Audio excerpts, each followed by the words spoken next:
Ahí entra la historia de Rama Avatar. Sí. Él había nacido junto con 3 expansiones de él, Bharata, Lakshman y Shatrugna. Son diferentes formas de Vishnu, ¿no? Lo que es el Chaturvyuha. Chaturvyuha son diferentes expansiones. Eso es lo que se llama una expansión Swansa. Bajrangi quiere decir miembro de rayo, porque el rayo de Indra le había pegado. Okay. Hay una escritura, el Vimanika Shastra, ¿no? que da gráficos y descripciones de cómo construir una vimana. Wow. Kubera es el deva del tesorero de, Sí. de los planetas celestiales, de la dimensión celestial del Swargaloka. El rey para el siguiente Satya Yuga ya vive en la tierra, Oh. ya está meditando, preparándose para ser el siguiente Rajarshi, el siguiente rey del Satya Yuga. Kalki, que es quien viene a hacer la transformación de Kali Yuga al Satya Yuga, hasta donde yo sé, no ha venido. No. En realidad, todo este incidente, este conflicto, lo creé yo, porque quería tener un contrincante con el cual poder enfrentarme y disfrutar de una buena lucha. Porque a Krishna también le gusta luchar, de hecho con los gopas lucha, pero siempre es entre amigos, nunca es muy en serio, ¿no? Sí. Entonces él quería tener ese pasatiempo, ese lila, ¿no? Entonces sus sirvientes, ¿no? Asumen ese rol. Wow. No es que son malas personas, es simplemente Sí. no pueden satisfacer el deseo Otro lila. de otra Haribol. lila. Exacto, exactamente. Como Ravana y Kumbhakarna eran en realidad eran 3 hijos, pero el tercero, Vibhishan, era como lo que hablábamos antes, ¿no? Era un gran devoto. O sea, a pesar del entorno, Sí. ¿no? Él siempre se comportó como una persona muy buena, muy piadosa, ¿no? Pero sus 2 hermanos, ¿no? Ravana, por un lado, también a través de penitencias había alcanzado un gran poder, y Kumbhakarna era tan poderoso y causaba tanto estrago, tanto disturbio. Los devas hicieron que durmiera durante 6 meses, ¿no? Porque si estuviera despierto todo el año iba a destruir todo. Entonces durante 6 meses Kumbhakarna dormía. Y Ravana tenía por costumbre raptar mujeres y violarlas. Entonces, en un momento lo maldijeron de que si él volvía a violar a una mujer, le iba a explotar la cabeza. 2 personas diferentes, en diferentes momentos, le dieron la misma maldición. Entonces Ravana siguió raptando mujeres, pero ya no las violaba. O sea, trataba de conquistarlas. Y se enteró de que había una mujer muy hermosa, ¿no? Y ahí Por entra su hermana, ¿no? por su hermana, Surpanaka. Sí, Surpanaka. Y ahí entra la historia de Rama Avatar, sí. ¿no?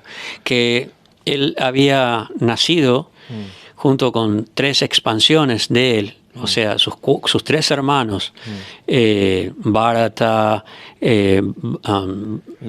Lakshman y Shatrugna, son diferentes formas de Vishnu, ¿no? Lo que es el Chaturvyuha. Chaturvyuha son diferentes expansiones. Dios tiene esa capacidad de manifestarse a sí mismo como diferentes personalidades con la misma potencia. Eso es lo que se llama una expansión Swansa.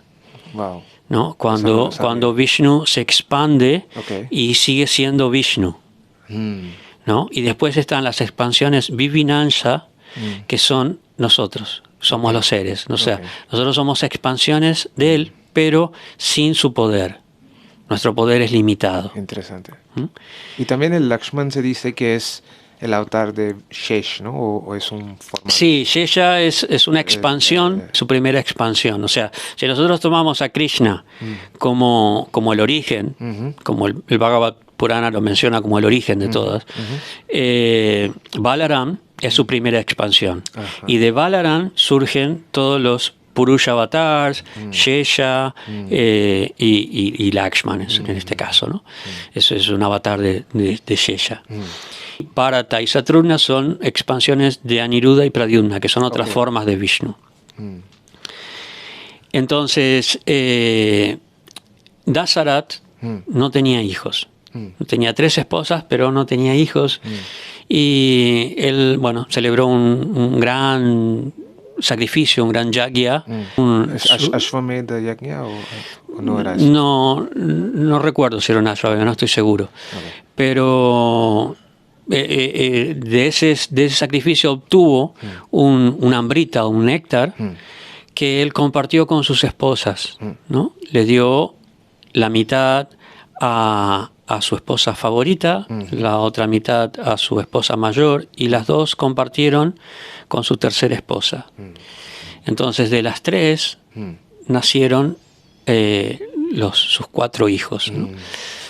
Rama y Lakshman, ¿no? Estaban siempre juntos, y Bharata y Satrugna también, ¿no? Pero eran como dos pares, digamos. Además, Rama era el único hijo de su madre, ¿no? Sí, Kaushalya. Kausalya, ya. Bharata era el otro hijo único de Kaikeyi. Kaikeyi. La tercera esposa fue que tuvo Lakshman y Satrugna. Exacto. Y ellos, naturalmente, uno tenía más devoción por Rama y el otro tenía más devoción por Bharata. Pero son las 4 expansiones de Vishnu, o sea que no había conflicto entre ellos, o sea, a la vez los 3 menores tenían una devoción absoluta por Rama, por el mayor, ¿no? Y era el heredero natural al trono. Pero bueno, por una de estas intrigas de palacio muy larga de contar, finalmente Kaikeyi es influenciada por Mantará, una de sus sirvientas. De repente los nombres me vienen, pero o sea, hay uno realiza que, como Krishna dice, de mí proviene la memoria, el conocimiento y el olvido, ¿no? Hay miles, millones de caracteres en todas las historias. Sí, es enorme. Es muy difícil recordar los nombres de todos. Entonces, Mantará, que era como la villana, la mala de la película, comienza a influenciar a Kaikeyi en contra de Rama, porque dice, él se va a adueñar del poder y se va a librar de tu hijo, ¿no? Lo va a expulsar, lo va a matar. Y Kaikeyi tenía una promesa, un voto que había hecho Dasarat, porque en un momento Dasarat en una batalla estaba a punto de ser matado antes de tener sus hijos, ¿no? Y Kaikeyi le salvó la vida. Ella tomó las riendas de la carroza y lo sacó del campo de batalla y le salvó la vida. Entonces él le dijo, cualquier cosa que me pidas, yo te la voy a dar, ¿no? Él hizo esa solemne promesa, ¿no? Entonces Mantará tanto influenció a Kaikeyi, que Kaikeyi en un momento le dijo a Dasarat, ¿te acuerdas la promesa que me hiciste? Bueno, yo quiero que Bharata y no Rama sea el heredero del trono. Pero como a raíz de la influencia de Mantará, no, le dijo, pero puede ser el heredero al trono, pero la gente sí va a seguir queriendo a Ram. Entonces lo mejor es que Ram se vaya al exilio, ¿no? Y de manera que Bharata tenga tiempo de conquistar el aprecio de la gente. Entonces parte del voto que le pidió Kaikeyi a Dasarat era que Rama se fuera al exilio. Por 14 años. Por 14 años. O sea, toda la historia del Ramayana es extremadamente rica y muy extensa. Yo lo que estoy contando básicamente es nada. Un breve resumen. O sea, sí, no, nada. Es apenas una introducción. Claro. porque es tan hermosa la historia de Rama, es tan bella, tan rica, hay tantos episodios, bueno, en fin.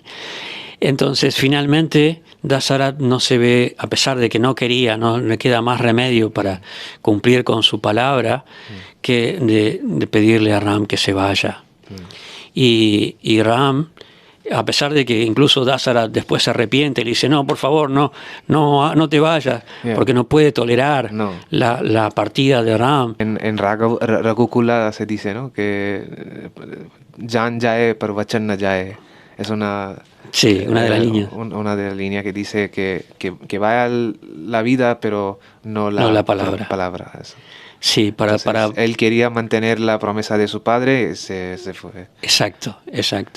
Así que él se va con su esposa, Sita, y Lakshman, como tenía tanto apego por Ram, también lo sigue. ¿No? Y la cuestión es que Dasarat es tanto el dolor de la separación que muere. ¿No? Y Bharata se hace cargo del reino, pero él también tenía tanta devoción por Ram que él lo va a buscar a Ram. Le dice, mira, nuestro padre ha muerto, o sea, ya no tienes que cumplir con su palabra, vuelve, por favor, porque yo no quiero ser el rey. Y Ram dijo, no, yo di la palabra de que iba a estar en el exilio 14 años y tengo que honrar a mi padre cumpliendo con su promesa. Entonces yo voy a estar en el exilio 14 años. ¿No? Y Bharata se vuelve, pero él nunca se sienta en el trono. Se pone sus sandalias, sí. Las sandalias de Ram, las pone en el trono, y él dice, si mi hermano va a vivir a la intemperie en el bosque, yo también. Entonces él va a vivir en una choza fuera del palacio y a diario vuelve al palacio y administra, y todas las decisiones que él tiene que tomar, ¿no?, le habla a las sandalias como si fuera Ram. O sea, esa es la devoción de Bharata. Enorme. Entonces Ram se va y bueno, tiene muchísimas aventuras y bueno, ahí tiene un encuentro con Surpanaka, con la hermana de Ram, de Ravana, y Lakshman le corta la nariz, ¿no?, porque ella quería raptar primero a Ram, que quería matar a Sita, y después quería raptar a Lakshman. Al final era tan agresiva, era una Rakshashini. Una Rakshashini, un Rakshasha, es un tipo de asura, un tipo de demonio, que son más bajos que los asuras. Son muy poderosos, tienen la capacidad de cambiar de forma. ¿No? De hecho, Surpanaka, cuando se acerca a ellos, asume la forma de una mujer sumamente atractiva, de una mujer celestial. Pero además, los Rakshasas son caníbales, comen gente. Entonces ellos se comían a los sabios que hacían los rituales, los sacrificios en el bosque. Entonces esta Rakshashini tenía esa costumbre de comerse la gente. Entonces Lakshman, para darle un castigo, un escarmiento, le corta la nariz, y ella va a verlo a Ravana. Y Ravana no tenía mucho afecto por su hermana, no es que él iba a ir a vengarse, pero cuando ella le dice, la esposa de Rama es muy hermosa, muy atractiva, y despierta el interés de Ravana, y por eso es que él va y la secuestra. Pero como tenía esa maldición de que no podía violar a nadie, no la podía tocar, ¿no?, a Sita, ¿no? Entonces trataba de conquistarla, ¿no? Pero Sita se mantuvo todo ese año que él la tuvo secuestrada, completamente fiel, no tocaba a ningún hombre, no. Entonces, cuando ella es raptada, porque Ravana asume la forma se cambia de forma y se presenta como un sadhu, como un sannyasi, como una persona santa, y la engaña. Aprovecha un momento en el que ni Rama ni Lakshman estaban cerca. Bueno, habían sido engañados y les habían sido alejados. Y se la lleva a Sri Lanka, a la isla, ¿no?, que era su reino. ¿No? Entonces Ram y Lakshman comienzan a buscarla por todas partes, y había un un buitre que era un devoto que quiso pararlo a Ravana, pero Ravana lo derrotó y se llamaba Jatayus, ¿no? Y él le dijo a Ram, cuando Ram lo encontró, le dijo quién había secuestrado y hacia dónde la había llevado. Entonces ahí es cuando Ram comienza su viaje hacia el sur, su búsqueda, y va reuniendo todo un ejército de vanaras, de habitantes del bosque, de simios, en realidad simios celestiales, porque la mayoría eran hijos de devas, de seres celestiales como Hanuman o Sugriva, Bali, diferentes vanaras, ¿no? Muy poderosos, ¿no? Y con este ejército ellos consiguen llegar a la isla, ¿no? Porque todos tenían diferentes poderes, pero claro, la isla estaba muy lejos. Entonces el único que podía llegar era Hanuman, porque Hanuman era una expansión de Vayu, del dios del viento. Entonces él tenía esa capacidad de volar. ¿Y también tenía capacidad de volar Sugriva o no? No, ellos podían saltar. Podían saltar distancias muy largas, pero no llegar hasta... ¿Y el Jambavanta qué tenía el poder de Jambavanta? Jambavan era una expansión de Brahma. ¿No? Y todos eran muy fuertes, muy poderosos, tenían diferentes habilidades, pero Jambavan era muy inteligente, ¿no? Él podía diagramar planes y estrategias, pero el único que podía llegar hasta la isla era Hanuman. ¿No? Y Hanuman tenía muchísimos poderes, porque cuando Hanuman era muy pequeño, era muy travieso. Entonces, en un momento él quiso, y era muy goloso, que le gustaba comer mucho, ¿no? Entonces, en un momento vio el sol y quiso volar al sol para comérselo, ¿no? Y Indra lo castigó y le tiró su rayo y le quebró la mandíbula, ¿no? Y Bajrangi quiere decir miembro de rayo, porque el rayo de Indra le había pegado. Entonces Vayu, su padre, lo acoge y se lo lleva a una cueva, ¿no? Pero y estaba muy enojado por lo que le habían hecho a su hijo. Entonces Vayu comienza a contraer el aire, ¿no? Y todos los seres del universo comienzan a asfixiarse. Entonces los diferentes devas, para calmarlo, le piden que por favor restablezca la respiración de todos los seres. Vayu, la respiración, o sea, nosotros tenemos energías internas que son diferentes Vayus, ¿no? Prana, Pana, Samana, Vyana, Udana, ¿no? Y todo eso controla nuestros funcionamientos. Entonces todo eso estaba contraído y las personas no se podían mover prácticamente. Entonces van todos los devas a pedirle a Vayu que por favor restablezca el aire. Y para complacerlo comienzan a darles bendiciones a Hanuman, ¿no? Y le dan uno que puede volar, otro que puede hacer esto, otro que puede cambiar de forma, que puede ser muy locuaz, muy inteligente. El sánscrito que hablaba Hanuman era extremadamente refinado, muy elevado. O sea, todos los devas le dieron diferentes poderes. Entonces, Hanuman era extremadamente poderoso, ¿no? Y muy travieso. Entonces no había quien lo parara. Entonces, y le hacía mucho lío con a los sabios. Entonces, los sabios en un momento no lo podían maldecir, pero dijeron que se olvidara de sus poderes hasta que fuera necesario. Entonces Hanuman no sabía que podía volar. Pero cuando hace el intento, de repente está volando y llega hasta Lanka, ¿no? Y a pesar de que, bueno, de diferentes seres lo atacan, bueno, él es siempre victorioso, ¿no? Y se encuentra con Sita, logra encontrar a Sita y la quiere llevar de vuelta a donde está Ram. Pero Sita le dice, no. yo no voy a tocar ningún hombre que no sea mi esposo.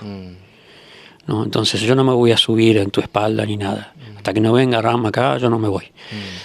Y Ravana, él se deja capturar por Ravana y lo atan y le prenden fuego la cola. Entonces Hanuman usa eso. Él podía soltarse, pero él quería ver cómo era Ravana, porque dicen que Ravana era muy atractivo, por eso él podía conquistar tantas mujeres. Era muy atractivo. Entonces él quería conocerlo, a ver, y qué tan poderoso era. ¿No? Y quería conocer el palacio y quería conocer las defensas que tenía, y entonces se dejó atrapar, ¿no? Pero cuando vio todo esto, se soltó y con la cola prendida a fuego comienza a quemar toda la ciudad de Lanka. Y se va volando nuevamente a donde estaba Ravana. Y bueno, ahí es cuando hacen el puente, que todavía está, el puente desde Kanyakumari hasta Sri Lanka. Rameswaram hasta Sri Lanka. Eso. Sí. Para que todo el ejército de Ramachandra pudiera llegar hasta Lanka. Ram Setu. Recientemente hubo una película sobre Ram Setu, donde también el más conocido Kirtaniya Krishnadas se cantó sobre Sri Ram en esta película. Qué bonito. Pero es una película no nada religioso ni nada, muy científico, muy arqueológico. Un documental. No es documental, es una película, muy película tipo Bollywood, ¿sabes? Entiendo. Muy película, no documental, pero se hicieron en perspectiva no muy religiosa, sino científica. Entiendo. Y arqueológica. Y al final la película es sobre cómo es creencia y qué ha pasado realmente, la mitología o no. Eso es lo que dicen luego al final de película. Es muy buena película. Qué bueno. No hay muchas películas muy buenas, ya sabes, en Bollywood, que al menos no me gusta, pero eso es una película muy científica y muy abierta, muy racional. Tú sabes, yo decidí irme a vivir al templo, quedarme en el templo para vivir, cuando vi una película de Ram, ¿no? El casamiento de Sita, que trata toda la historia de Ramachandra hasta el momento en que ellos se casan. Y el Dhanush. Sí, exacto, que está todo el pasatiempo con Parasuram. Sí. Y el actor era tan bueno haciendo el personaje, el papel de Ram, que yo me quedé completamente cautivado. Y dije, no, en esta época sí que venía películas buenas. Sí. Incluso, seguro, ya sé qué versión de Ramayana estás hablando. Y yo también creo que vi. Y es realmente muy puro, muy en esta manera, no muy película de sí. hoy. Y yo con esa sensación me quedó que yo no me quiero ir nunca más de aquí. Esa es la potencia de Krishna Katha, ¿no? Sí. De Vishnu Katha. Sí. Y entonces el ejército se finalmente ellos llegan y bueno, establecen una batalla enorme, muchos días, mucho tiempo. De hecho, Ravana tiene que despertar a su hermano Kumbhakarna porque no podía con todo el ejército de los monos. Los monos no peleaban con armas, o sea, peleaban con piedras y Ravana tenía muchos poderes místicos y su hijo también, Indrajit, ¿no? Tenía muchos poderes místicos, podía volar, podía desaparecer, hacerse invisible, ¿no? Tenía muchos poderes. De hecho, hiere a Lakshman casi de muerte, ¿no? Que Hanuman tiene que ir a buscar una medicina en una montaña. Exacto, sí. ¿No? Que siempre se lo representa trayendo el pico de la montaña, porque él no sabía elegir cuál era, entonces agarra y se levanta todo el pico. Hanuman es Hanuman. Y se lleva todo el pico. Sí. Y bueno, finalmente consiguen matar a Indrajit, consiguen matar a Kumbhakarna. Pero cuando Rama pelea con Ravana cuando luchaba, manifestaba muchos brazos y muchas cabezas, ¿no? Y entonces no lo podía matar. no, la única forma de matarlo era atravesándole el corazón. Y finalmente Ram consigue hacerlo y consigue matarlo. Y vuelve a Ayodhya. Ravana le había quitado su vimana, su carroza voladora a su hermano Kubera. Kubera es el deva del tesorero de los planetas celestiales, de la dimensión celestial del Swargaloka. Y Ravana le había quitado el Vimana. Pushpak Viman. Sí. Entonces con esa vimana Ram y Sita vuelven a Ayodhya. Dicen que también muchos de los ideas o geometría o fórmulas que los sacaron para crear el spaceship es a través de Pushpak Viman. Y hablan de Pushpak Viman también. Yo estaba viendo el Oppenheimer, que también hay menciones sobre... Sí, hay una escritura, el Vimanika Shastra, ¿no? que da gráficos y descripciones de cómo construir una vimana. Wow. ¿No? Que eso, bueno, es un nombre sánscrito que después tomaron para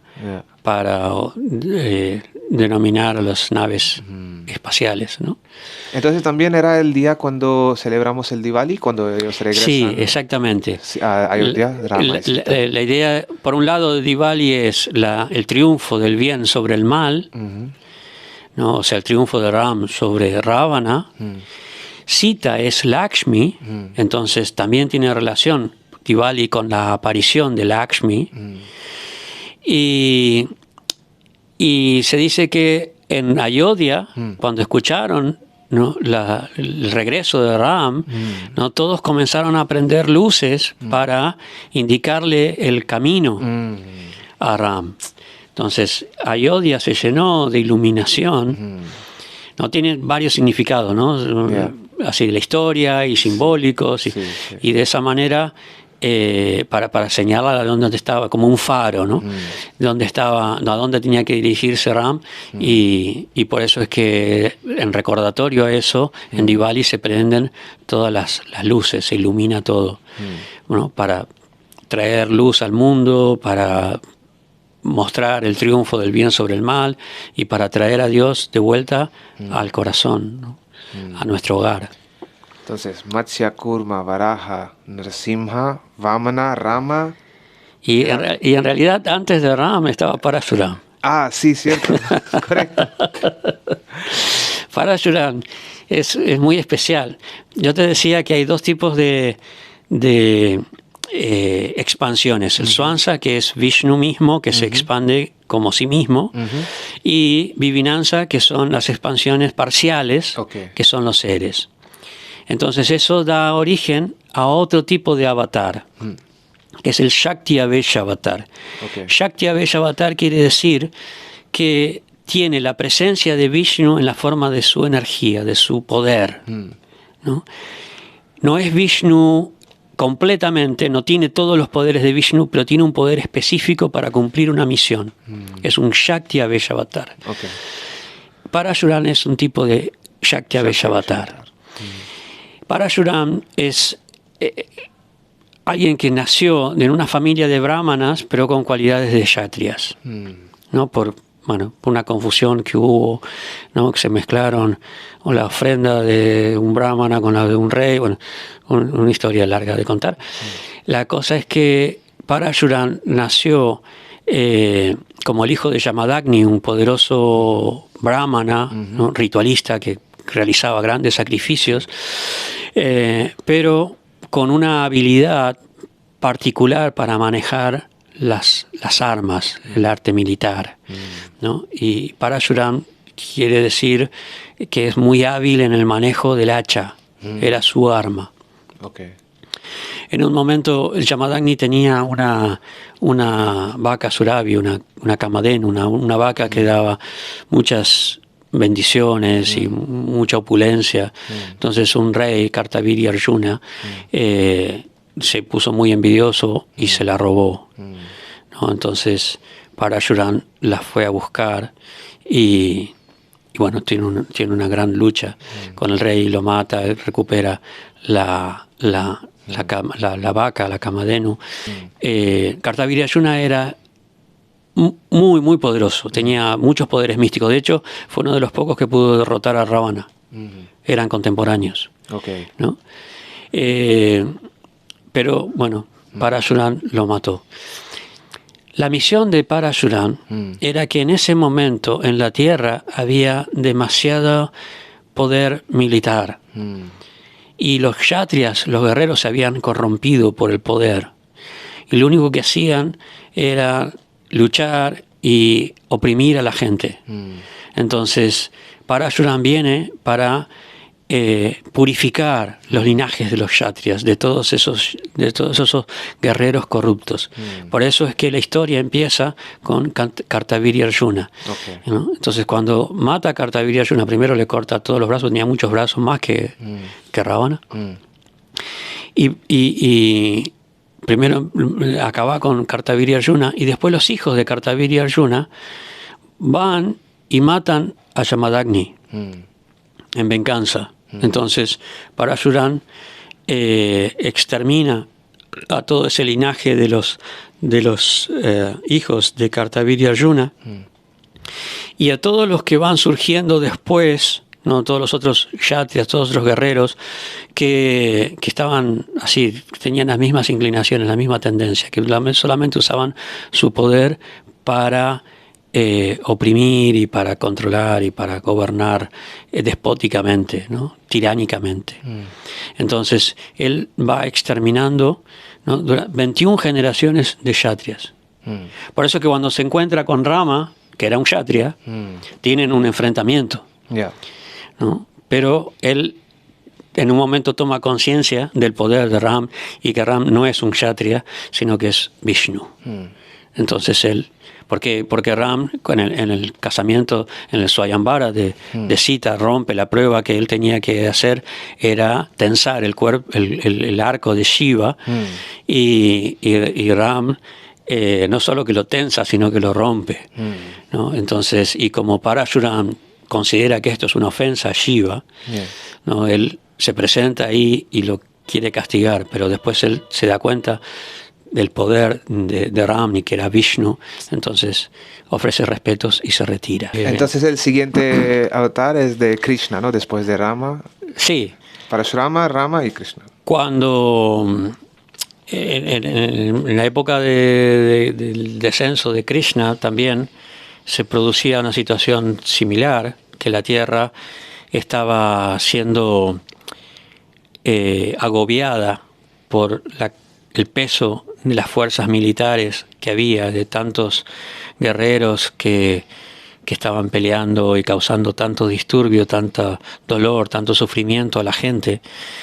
Tanto, que los devas van a pedirle a Brahma que haga algo, ¿no? Incluso la tierra personificada como Bhumi, ¿no? Va a pedirle a Brahma. Y Brahma dice, bueno, tenemos que ir a pedirle a Vishnu. Entonces ellos van al Svetadvip, a orillas del océano de leche, para pedirle a Vishnu que por favor haga algo. Entonces Vishnu dice, bueno, sí, yo ya había decidido que iba a descender a la tierra. Yo te había dicho que las Jai y Vijay habían tomado nacimiento como en 3 encarnaciones, ¿no? Claro. Bueno, Shishupal y Dantavakra eran de estos que estaban causando tanto disturbio, ¿no? Y otro era Kamsa. ¿No? Kamsa tenía una media hermana que era Devaki, y en el momento en que Devaki se está por casar con Vasudeva, o se habían casado, el momento del cortejo nupcial, del casamiento, Kamsa la está llevando en su carroza, y escucha una voz en el cielo que dice, que le llama necio, tonto, ¿no? Ella, el 8º hijo de tu hermana, va a ser quien te mate. Entonces Kamsa decide matarla antes de que sus hijos la maten a ella. Decide cortarle la cabeza. Y Kamsa era muy poderoso. Ningún otro kshatriya, ningún otro guerrero podía derrotarlo. Entonces Vasudeva no tenía mucha alternativa. Vasudeva trata de negociar con él. Entonces le dice que bueno, quién sabe si el octavo, quién sabe si tiene un hijo, pero si lo tiene, ¿no? Yo te lo ofrezco. Negocia para poder preservar, aunque sea temporalmente, la vida de Baki. Y Kamsa, que no le creyó mucho de que fuera a cumplir con su palabra, porque quien entrega a su hijo de esa manera, ¿no? Los encierra. ¿No? A pesar de que Vasudeva iba a cumplir con su palabra, pero él los encierra por las dudas. Entonces, toda esa situación de gente tan cruel, de gobernantes tan crueles, tan despiadados como para matar criaturas, esa era la situación en la que es similar a la situación que se da con el nacimiento de Jesús, que Herodes manda matar a todos los niños de menos de 2 años. Sí, muchas similaridades. Sí, son cosas que suceden y son condiciones que se crean y que hacen que el Señor decida tomar cartas en el asunto, ¿no? Presentarse. Entonces, con este personaje, Kamsa, este demonio, va, a medida que van naciendo los hijos de Baki, él los va matando, los va sacrificando. ¿No? Así nacen 6 hijos. La profecía era que el octavo hijo lo iba a matar. Mató él 6 hijos. El séptimo es una expansión de Shankarshan. ¿De Shankarshan? Sí, de Shankarshan, de Balaram. Okay. Sí. Pero él no llega a nacer porque es transportado, no, ¿cómo es que se dice? Bueno, es llevado al vientre de Rohini para que Kamsa no pudiera hacerle daño. ¿No? Es transferido, esa era la palabra, no me acordaba. Es transferido al vientre de Rohini, ¿no? De manera que Balaram estuviera protegido. Y todos piensan de que fue un aborto. Entonces, ese supuestamente era el séptimo hijo. Y el octavo hijo, ¿no? Es Vishnu. Devaki, perdón, lo tiene en su vientre, pero la descripción del Purana es muy trascendental, es muy espiritual. Se dice que de la mente pura de Vasudeva, de hecho, Vasudeva, el estado de Vasudeva es el estado de bondad pura, el estado de conciencia trascendental. Entonces, de la mente pura o del corazón puro de Vasudeva pasa al corazón puro de Devaki y de esa manera es concebido Krishna, ¿no? Y se dice que Devaki comienza naturalmente a resplandecer con un brillo sin igual y de la energía, de la pureza, de la potencia espiritual de Krishna. Pero Krishna no nace como un niño común, sino que aparece, se manifiesta como Vishnu con 4 brazos. Entonces, justamente estamos leyendo ahora en nuestras lecturas del Srimad Bhagavatam, del Bhagavad Purana en la mañana, en las clases de la mañana, que las pueden seguir por Facebook. Vamos a poner el link en la descripción, así que podés seguir. Exactamente, como hacen en YouTube. Aquí está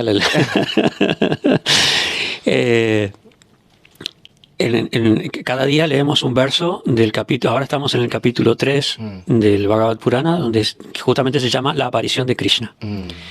Y ahí se explica que Vishnu aparece, ¿no? Con todo su opulencia, magnificencia, con toda su luz, ilumina todo. Ellos estaban en un calabozo, en una mazmorra, en una prisión oscura, y se ilumina toda la prisión con la magnificencia de Vishnu. Y Vasudeva y Devaki comienzan a ofrecerle oraciones. Primero aparecen todos los devas que le ofrecen oraciones, y después Vasudeva y Devaki.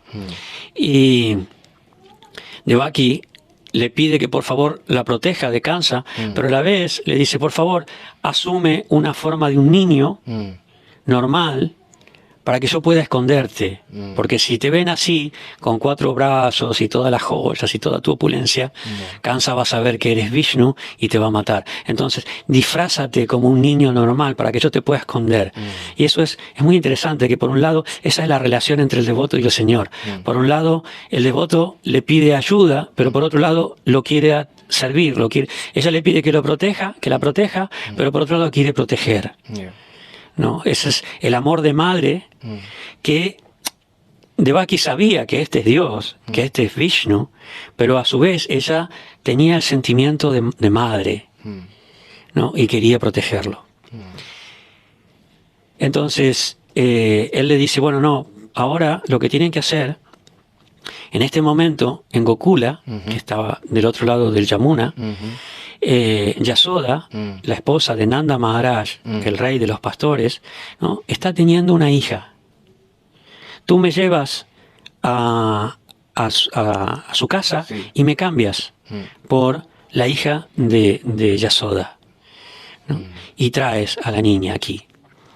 Entonces Vasudeva hizo eso, ¿no? Cruzó el gran río, lo llevó, todos los guardias se durmieron en ese momento por el poder de Vishnu, ¿no? Y las puertas de la prisión se abrieron. Entonces Vasudeva pudo salir, ir hasta Gokula, que no es muy lejos de Mathura, cambiar a las niñas. Yasoda estaba completamente dormida, todos estaban dormidos, un sueño místico, y dejó a Krishna y se llevó a la niña y volvió, ¿no? Y volvió a cerrar la puerta, todo el mundo se despertó. Entonces le avisaron a Kamsa que había nacido el 8º hijo de Devaki. Y Kamsa, cuando fue, vio que era una niña, no era un niño. Entonces no entendía muy bien, pero por las dudas no trató de matarla. Y dice que agarró a la niña y la arrojó al piso para matarla, pero la niña salió volando y se manifestó como Durga, como Yoga Maya. No como Durga, sino como la energía material, como Maya, ¿no? Sí. Y le dijo que era un necio, que cómo pensaba que él podía matarla, o que él podía matar a Vishnu. Estaba más allá de su poder, y desapareció. Después Vasudeva y Devaki tuvieron otra niña, y Yasoda, cuando se despertó y vio un niño en vez de una niña, dijo, no era una niña.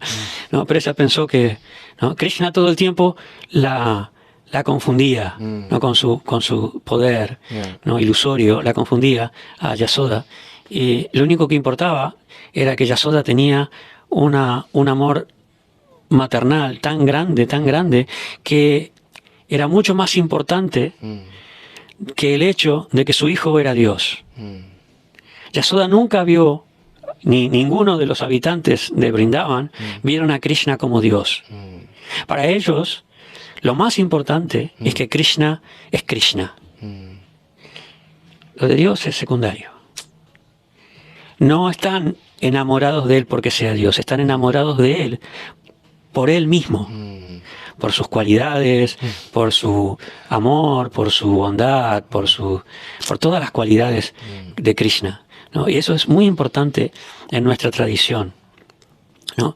Chaitanya Mahaprabhu, cuando compone el Shastaka, esas 8 instrucciones, en el último verso, él dice, yo no reconozco a nadie más que a Krishna como mi Señor, y lo seguirá haciendo aunque me maltrate, o aunque me destroce el corazón por no estar presente ante mí. Él es mi Señor venerable incondicionalmente. Ese incondicionalmente significa que no importa si es Dios, o no importa si es bueno o malo conmigo, o sea, lo único que me importa es Él. Hay una oración cristiana, un soneto, que es muy parecido, que manifiesta el mismo sentimiento, ¿no? El soneto dice algo así, no me tienes que dar para que te quiera, porque de todas maneras te quiero. O sea, no espero nada, ¿no?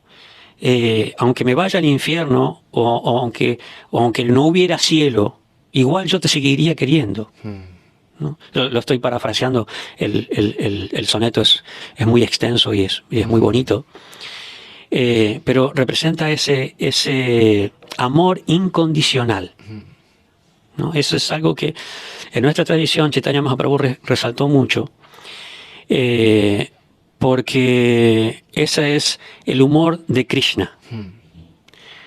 Krishna, por ejemplo, cuando Yasoda, en un momento los pastorcitos, incluso Balaram, cuando era niño, Krishna, lo acusan de comer tierra, como los niños comen tierra, ¿no? Porque Krishna actuaba como un niño común.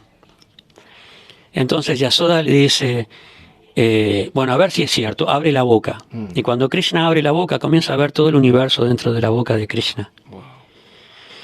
Y Yasoda se queda muy confusa y piensa la creación y el universo, y empieza a pensar en términos muy filosóficos, ¿no? Y las Upanishads, ¿no? Y la existencia. Y Krishna dice, no, esto no es la mamá que yo quiero. Yo quiero una mamá que me cuide, no, más allá de todo. Porque si uno está pensando, ¿no? Un poco como lo que le pasaba a Devaki, que yo estoy frente a Dios y hay un distanciamiento, ¿no? Por ejemplo, cuando Krishna va a matar a Kamsa, Kamsa había armado una arena de lucha y lo desafía a Krishna y a Balaram para luchar en la arena, ¿no? Y pone diferentes luchadores, incluso manda un elefante para que lo ataque, ¿no? Se trata de exterminar a Krishna de muchas maneras. Cuando Krishna va, Vasudeva y Devaki estaban en las gradas, estaban ahí prisioneros todavía de Kamsa. Krishna va para librarlos, pero Kamsa los había puesto ahí para que vieran cómo él mataba a su hijo. Entonces, Devaki, cuando lo ve, se explica que ella quiso correr a abrazarlo porque era su hijo, pero al mismo tiempo, ella sintió que era Dios y pensó, ¿cómo voy a abrazar a Dios? O cuando Arjuna ve en el campo de batalla la forma universal, ¿no? Él se da cuenta, Krishna es Dios. Entonces él se retrae, ¿no? Y empieza a tratarlo con mucho respeto y temor. Y le pide disculpas, ¿no? Y Krishna dice, no, esto no es la relación que yo quiero. Entonces, Krishna en Gokula, con Yasoda, con Nanda, con todos los pastorcitos, con Radha, ¿no? Él no quiere que ninguno de ellos lo vea como Dios. Él quiere que lo vean como otro pastorcito más, como su hijo, como su amante, como su amigo, ¿no? Eso es lo importante. No es como por ejemplo, el presidente o el rey, ¿no? En el palacio o en la casa de gobierno, hay todo un protocolo y todo el mundo mantiene distancia, ¿no? Porque no. Pero Krishna no quería que sea así. En la casa, esa misma persona, la familia, no lo trata ni como el rey ni como el presidente. Exacto. Lo tratan como el esposo, como el hijo, etcétera, ¿no? Esa es la diferencia entre Vishnu y Krishna. No son la misma persona en situaciones distintas, ¿no? Entonces Krishna quiere esa relación con los habitantes de Vrindavan. Y por eso Krishna también nunca se va de Vrindavan. Cuando bueno, finalmente lo vienen a buscar a Krishna para que acabe con Kamsa, Akrura lo va a buscar a Krishna para que acabe con Kamsa y libere a sus padres. El que cruza la frontera de Gokula es Vishnu. Ya entra en el rol de Vishnu. Y Krishna se queda de una manera invisible. El Krishna de Gokula se queda ahí en el corazón de los habitantes de Vrindavan, ¿no? Y el que cruza ya es una expansión de Vishnu, ¿no? Es el Krishna de Dwarka, que acaba con los luchadores, Chanura y Mustika, que acaba con el elefante Kuvalayapida, que acaba con Kansa, libera y gobierna como el señor de los Yadus durante un tiempo en Mathura. No, yo dije Dwarka antes, no, en Mathura. Y luego se traslada a Dwarka. Funda la ciudad de Dwarka.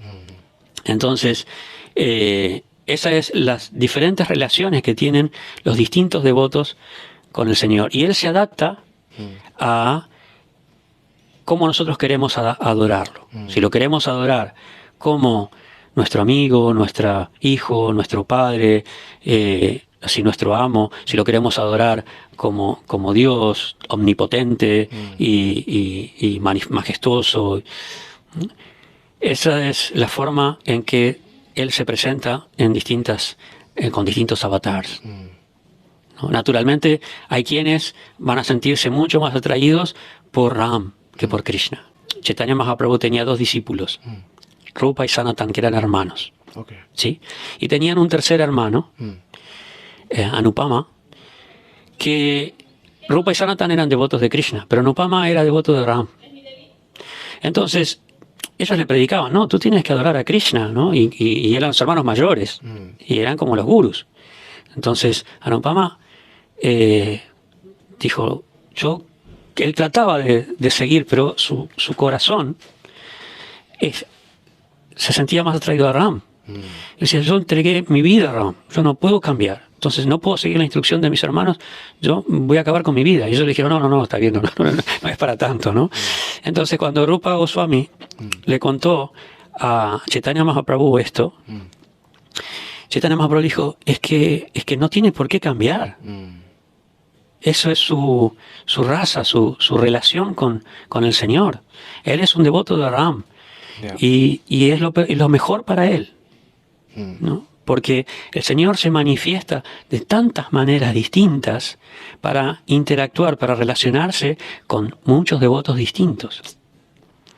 Entonces alguien se va a sentir más atraído a Nrsimha, otro a Varaha, otro a Ram, otro a Krishna, otro a Buda, que es la siguiente avatar. Claro. Eso entonces llegamos ahora unos de los más... Hay muchas contradicciones, ¿no? En el mundo, especialmente cuando hablamos en el budismo. El Buda tiene otro aspecto completamente, que él su mismo no se considera como Dios, tanto como Krishna en su época, y es muy difícil a veces hablar con algunos que se creen en una cultura a otra que Buda es uno de los avatares de Vishnu. Pero está en el libro, no puede ser todo mentira, ¿no? Es que sí. Yo siempre lo digo, pero el Buda es avatar de Vishnu. No es porque yo estoy más contento o más orgulloso de decirlo eso, pero esa es la verdad.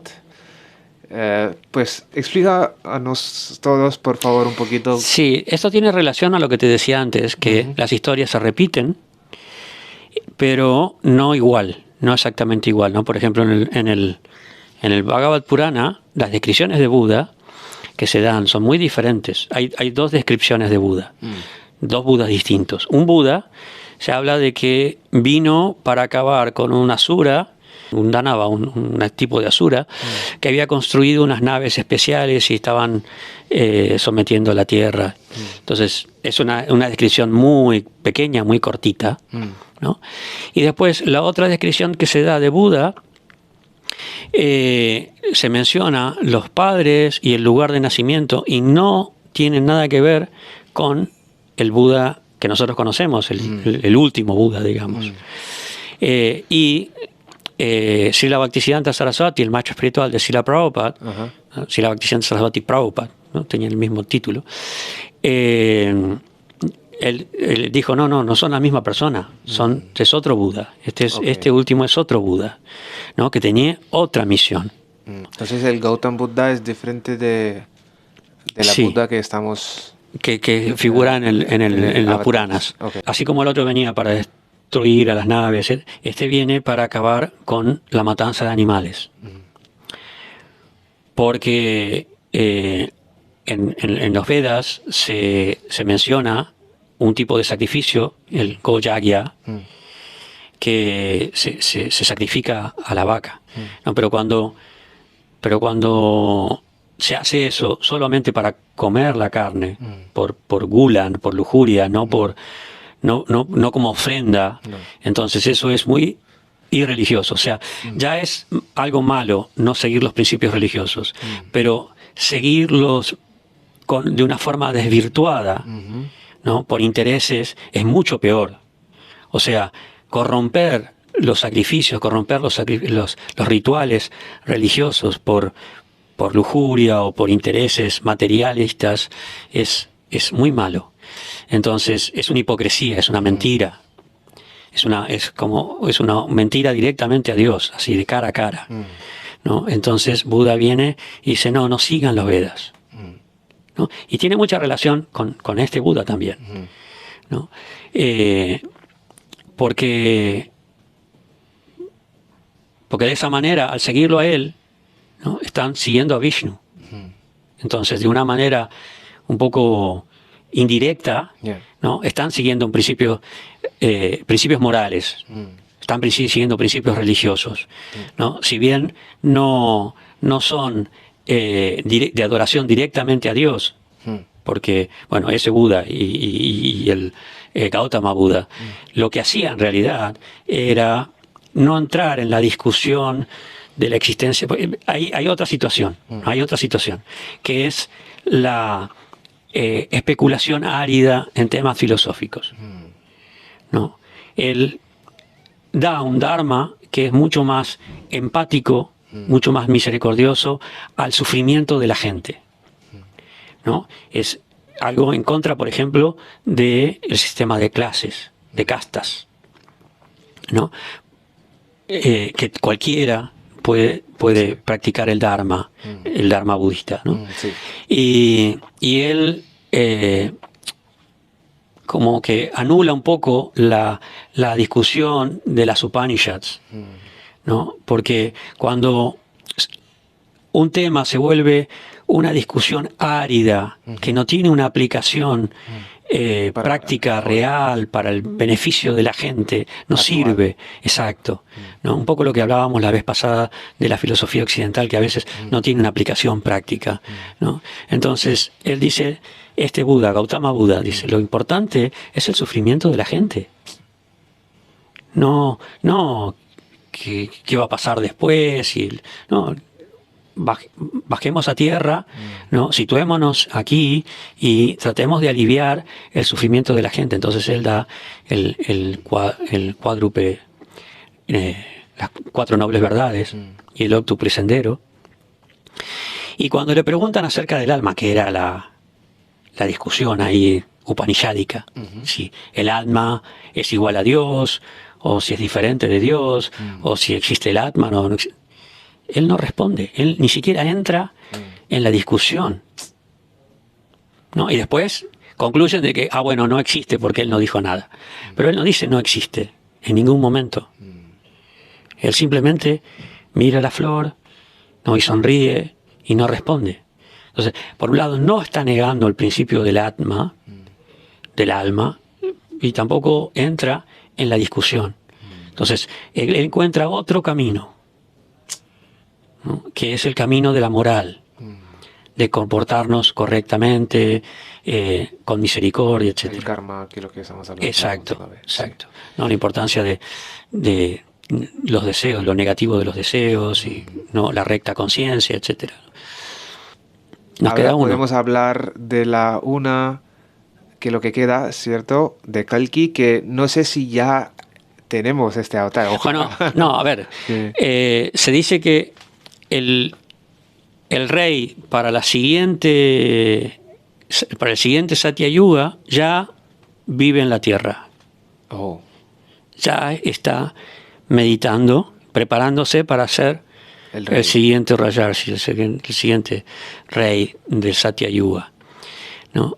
Y Kalki, que es quien viene a hacer la transformación de Kali Yuga al Satya Yuga, no, todavía, hasta donde yo sé, no ha venido. No. Para Kali Yuga, no, todavía, para el fin de Kali Yuga, todavía hay mucho tiempo. Kali Yuga dura 432.000 años. ¿no? De los cuales han pasado 5.000. O sea, que hay todo un periodo por delante, que esperemos que ya no estemos en este mundo, que falta por esperar. Pero en nuestra tradición se dice que a partir del nacimiento de Chaitanya Mahaprabhu hay un periodo de Satya, hay un periodo de 10.000 años en el que la gente va a ir reviviendo los valores de Satya Yuga. No que va a ser Satya Yuga, pero ¿no? Va a haber un resurgir de los valores espirituales y morales, ¿no? Y eso comienza con el movimiento de Kirtan, ¿no? Con el Sankirtan, el canto congregacional. Y a través del canto del Kirtan, este resurgir de los valores del Satya Yuga se va produciendo gradualmente, lentamente, porque bueno, el tiempo para Dios y para nosotros es muy diferente, ¿no? Pero bueno, son 10.000 años que va a haber un resurgir de la moralidad y de la espiritualidad.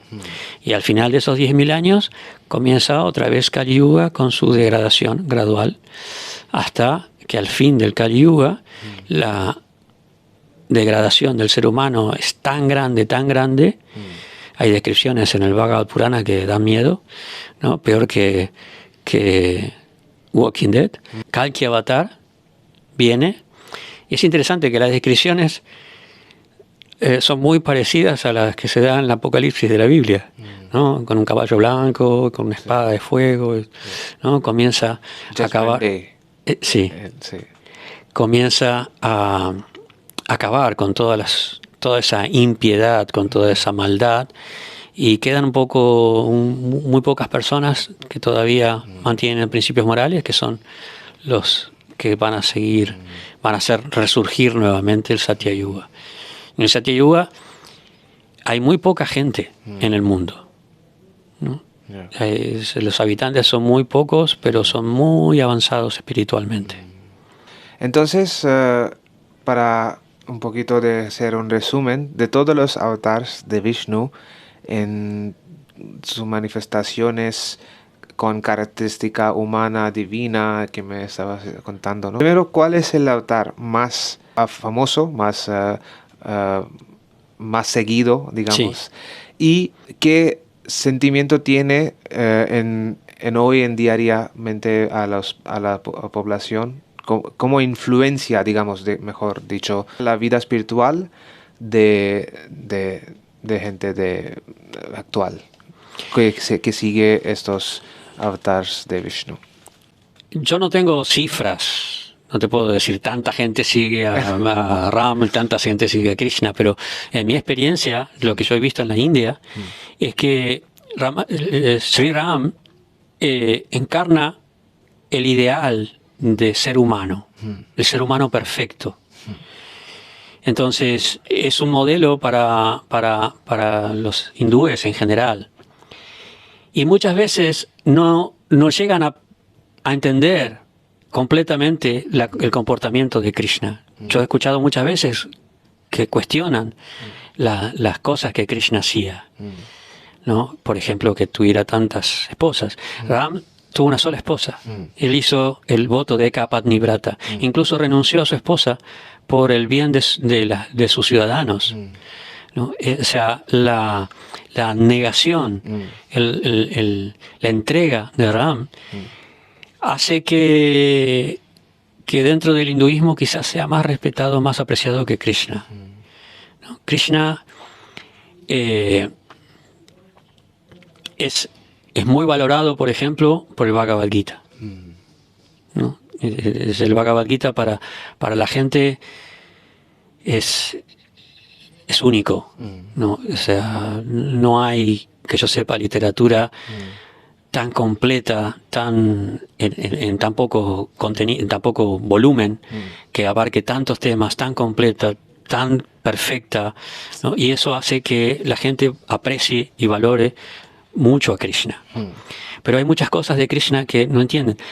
Por lo que yo te decía antes, de cómo es que Krishna no no se pone en el rol de Dios. ¿No? Krishna no actúa como Dios. Sí. ¿No? Entonces muchas veces la gente no llega a entender el comportamiento de Krishna.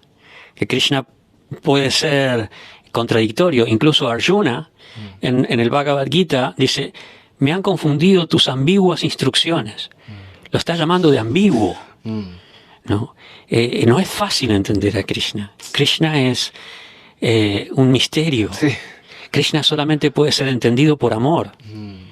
Cuando tú dejas de lado todos tus prejuicios y valores impuestos, condicionales, ¿no? Todos, y trasciendes un poco, ¿no? Es como la madre tiene amor por su hijo y no importa si es feo, lo va a querer igual. Yeah.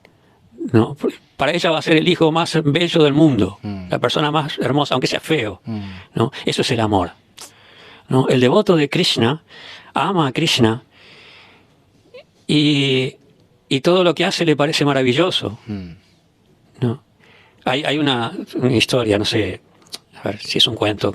Al pobre Narada siempre lo usan para dar instrucciones.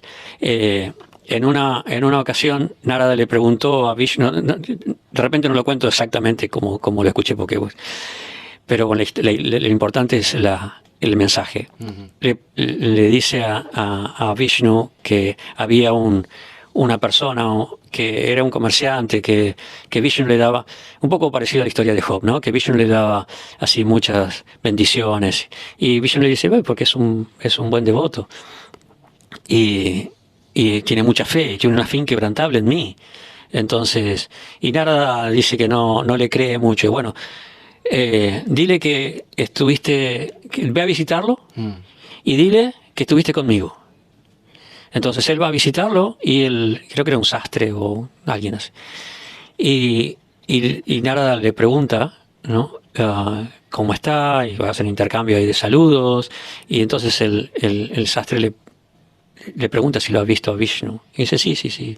¡Ay, qué bueno! Y por favor, dile que tiene toda mi fe y mi devoción. Y entonces Narada vuelve y dice: pero es un comerciante, o sea, no veo qué tiene de especial para ser un devoto tan excelso, tan grande. Bueno, Vishnu le dice: bueno, ahora vuelve.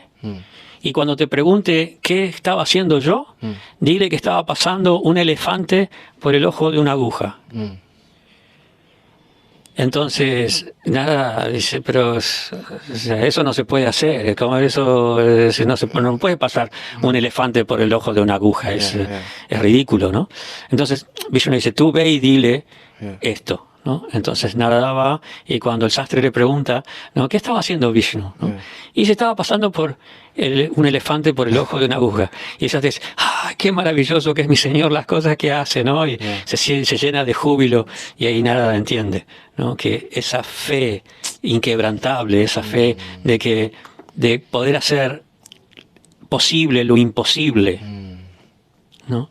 Que no hay contradicciones, que Krishna le puede decir a Yudhishthira que diga una mentira y no pasa nada, que Krishna puede estar con mujeres casadas, ¿no? Y no tiene nada que ver con un amor mundano, ¿no? Krishna en el mundo espiritual está con las gopis, pero ahí ellos tienen una relación de Swakiya. Swakiya quiere decir, esto es parte de la teología de Sri Chaitanya, ¿no? Swakiya quiere decir una relación de esposo y esposa. ¿Sí? Pero una de las razones por las que viene a este mundo es porque él quiere tener una relación de amante. Entonces, con las gopis en la tierra, eso en Vaikuntha no es posible. En Goloka Vrindavan no es posible. Pero en la tierra sí, porque hay otros parámetros, ¿no? Entonces las gopis se casan con copas, con pastores, ¿no? Pero tienen una relación de amante con Krishna. Se llama Parakiya Rasa, ¿no? Es una relación de amante. ¿Por qué? Porque la relación de amante es más intensa que la relación de esposo. Muchas veces es uno de los grandes problemas del matrimonio, que uno piensa, ya está, me casé, ya está. Ya. No tengo que esforzarme más. No tengo que conquistarla. En cambio, el amante siempre está pensando de qué manera conquistar, o de qué manera cautivar, o de qué manera atraer, o de qué manera satisfacer, ¿no? La esposa está pensando, ¿no?, que tiene que cuidarse mucho para que el esposo no la descubra, ¿no? Es un amor más intenso. Entonces, como el Madhurya Bhavan. Exactamente, Madhurya. Pero Madhurya es esa relación conyugal, pero más todavía. Entonces, mucha gente no entiende que Krishna haga eso, porque es ilegal, es inmoral. Pero a Dios no se le aplica la moralidad. Está más allá de todo eso. Porque en última instancia, nadie sufría, todos estaban en realidad con su relación, su amor, mucho más fuerte. Y no era una relación, en ningún caso, era una relación egoísta. Un poco lo que te decía antes, ¿no? Los versos de Chaitanya Mahaprabhu, que aunque me rompa el corazón, no me importa.